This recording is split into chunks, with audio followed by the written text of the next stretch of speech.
ACY's new chief economist, Clifford Bennett, joining us now. Will we continue to see this pressure coming through on the Aussie? Well, I think there's been a lot of bullish sentiment for the Australian dollar already built in. And in a way, I think there's been an exaggeration of how good things will be for Australia moving forward. People are very wrapped up with the idea that we don't have a lot of COVID here, that iron ore prices are going to continue to go through to the moon, basically, and that China will have to buy our iron ore no matter what. And I think all of those things are a little bit faulty and have some vulnerabilities, plus so much good news built in. I think the Australian dollar was ripe for a correction. If the US dollar strengthens, the Australian dollar is going to be one of the weakest currencies in the world for quite a while. And I know there's not many people saying that out there, but I think the Australian dollar could be headed back to 70 cents. All right, what are the catalysts then for that happening? I think really it's a recognition that we are going to be cut off from the rest of the world for longer than we thought, that vaccines will not be the perfect silver bullet that people thought they would be, and the lack of immigration. You've got to remember 1 in 4 Australians walking around the streets today in Sydney or any major city, 1 in 4, they were born overseas or their parents were. All of that input to our economy is going to come to a standstill. Sorry, you're saying this is policy induced then, essentially? Well, I think we've really antagonised the nation that kept us afloat during the GFC. I mean, in the GFC, it wasn't that we managed our economy well, it was that China managed their economy well. Exports were up 16%, New South Wales, Victoria were in recession. So we've antagonised our biggest exporting partner who's had enough, basically.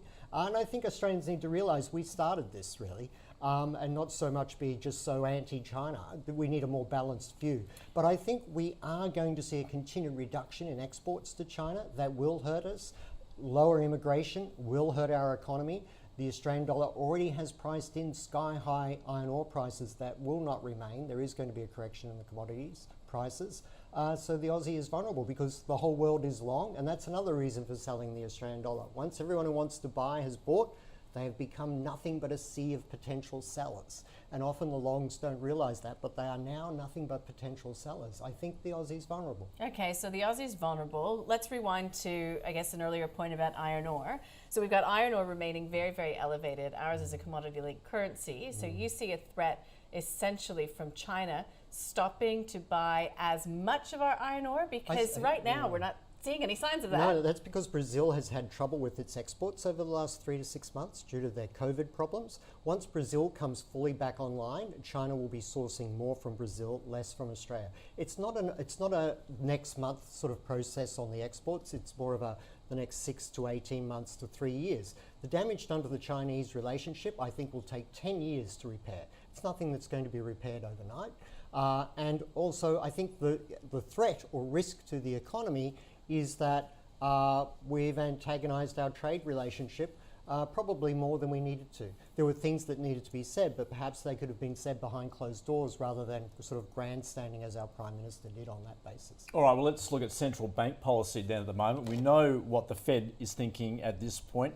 How are you looking at the RBA's starts, particularly when we're looking at pretty strong figures coming through from the Australian economy? Just through the roof. I was expecting a bad employment number yesterday, and it's just through the roof. Very strong employment. We've got to remember a lot of this is stimulus built, as it is the case in the United States. 30% of annual GDP in the US has been put into the economy as stimulus, and it still isn't where it was in 2019. So I think we need to be mindful of that. In Australia, same sort of process. A lot of stimulus measures have brought forward into the present future planned economic activity or business growth plans. So that's all been sucked forward, if you like, into the now, which could create a bit of a cliff in 18 months to 2.5 years' time from now. For the moment, though, all the stimulus measures are really driving strong demand, strong growth. I think we're going to have an inflation problem. I think the RBA and the Fed are going to be raising rates before they even know they are. In Australia, the RBA tends to follow the Fed a little bit, almost reading from its script sometimes. And I think in the US, probably, you've got to remember the Fed meeting we've just had, 7 members thought there could be a Fed rate hike next year, 2022. 13 in 2023, so that's sort of that dot plot thing they do over there. But there were 7 members of the Fed committee that thought an interest rate hike next year was possible. So we could see the Fed hiking in as soon as 6 months, way ahead of what the market expects. So I think there's real upside risk there. So what does that mean for risky assets? Well, risky assets seem to be the flavour of the month. They seem to be outperforming. I think what we're seeing in the US at the moment, we've seen the Dow Jones continue to fall, the Nasdaq go to a record high, for instance, the last 24 hours, and the S&P 500 and the broad market confused about which way to go. And I think it's a little bit of a focus on the new economy and everyone jumping on the strong brands, which they should be doing. I mean, companies like Apple are going to continue to succeed and do extremely well.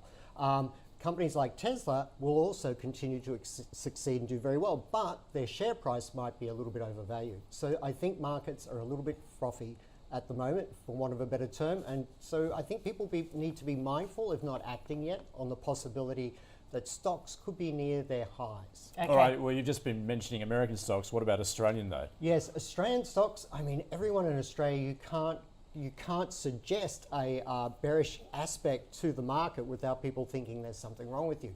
The sentiment level in Australia at the moment is the most bullish I've ever seen in all of my, I've been in markets 34 years. I started when I was 2. So in all of that time, I've never seen such strong bullish sentiment across the board. I think we've got to be approaching the point where everyone who wants to buy has. We're not there yet. Certainly people look for any excuse to buy. Any bad news is an opportunity to buy as well, and the employment numbers were very strong. But I think the risk is people realizing inflation is going to be a tsunami, and I think it's going to be sustained. And I think interest rate hikes are going to happen sooner than even the RBA itself knows. Well, Clifford, thank you. Thank you. Thanks for coming in Thank and you getting very us much. up on It was a our pleasure. feet. It was high energy. I like it. We've started something new. And it's Thank a you very sobering much, assessment guys. you give us Thank as you well. for having me on the show. We'll speak soon. Cheers. All right, Clifford Bennett there from ACY.